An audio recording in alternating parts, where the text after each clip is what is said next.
Hello there.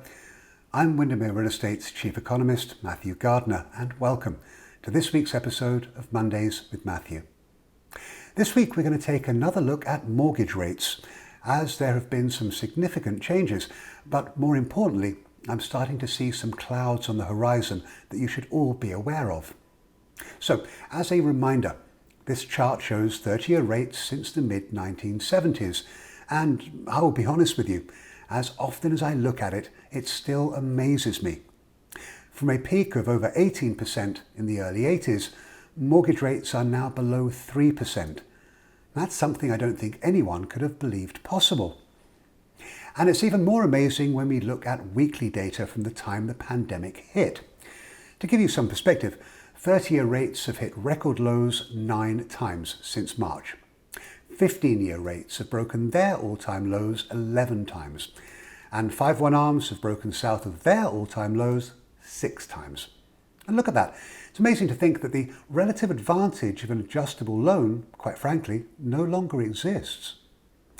Many of you will have heard me say that the ownership housing market has been a beacon of hope as we move through the pandemic. And much of the reason for this is that mortgage rates have never been lower. And with rates at their current levels, well, it's hardly surprising that buyers are out in droves. And we know this with data showing new mortgage applications up by a massive 25% from the same week a year ago.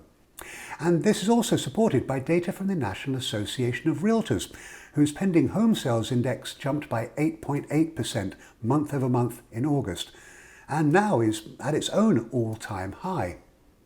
So we know that buyers, who appear to be pretty much ignoring the pandemic, are very active. And rates are very, very attractive. But some of you may be wondering how long they can stay this low. Well, here is where I see rates next year.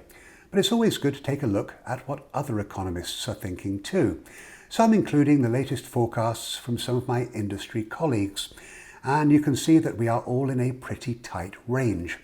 But I must say that I was a little surprised to see Fannie Mae and Wells Fargo forecasting average rates for next year holding below 3%. So, all this sounds wonderful, right?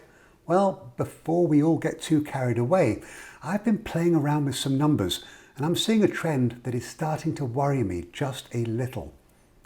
We know that rates have dropped significantly over the past year, and this has allowed buying power to increase.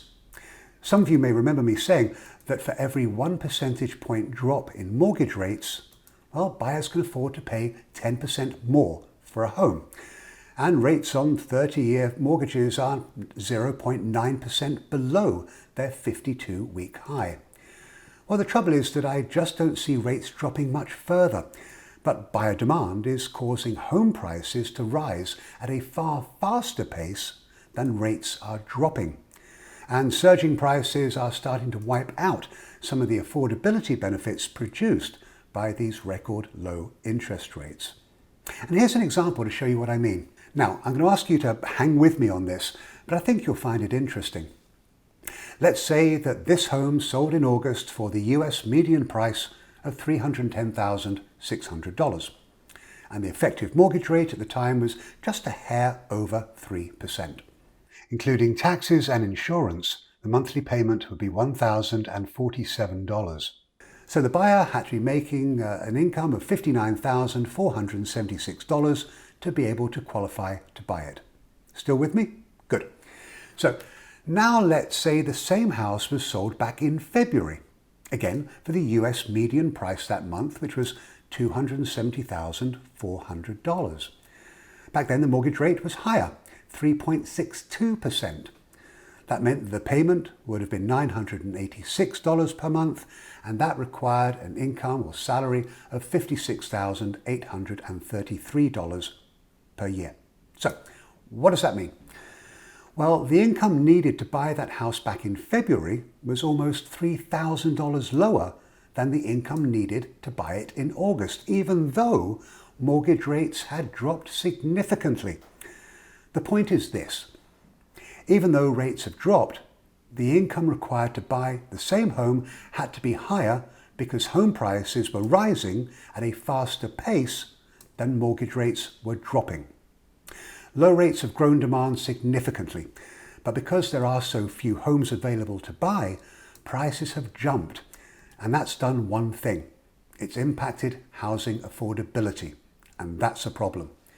Of course, we can solve this by increasing the number of homes for sale, but we can't force people to move, so we need to build more homes. But as I've shown in past videos, new construction is just not keeping up, and it's unlikely to be much help, at least not in the near term. And current homeowners may have another reason not to move, and it's this.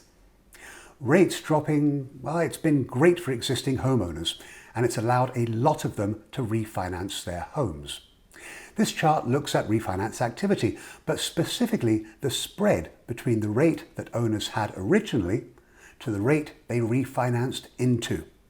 What's amazing is that owners who refinanced in the second quarter of this year saw their rate drop by an average of a whopping 25%. So this is what I'm thinking. Imagine you're one of those homeowners who have refinanced and you're now sitting on an historically low interest rate.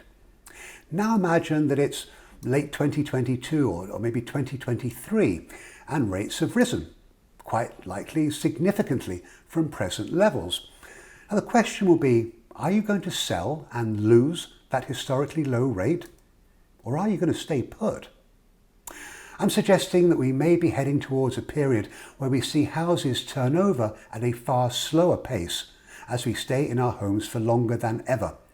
And this could be a problem, as it might lead to persistently low levels of inventory for sale, which itself might lead to prices continuing rising at above average rates, and that would further hit affordability.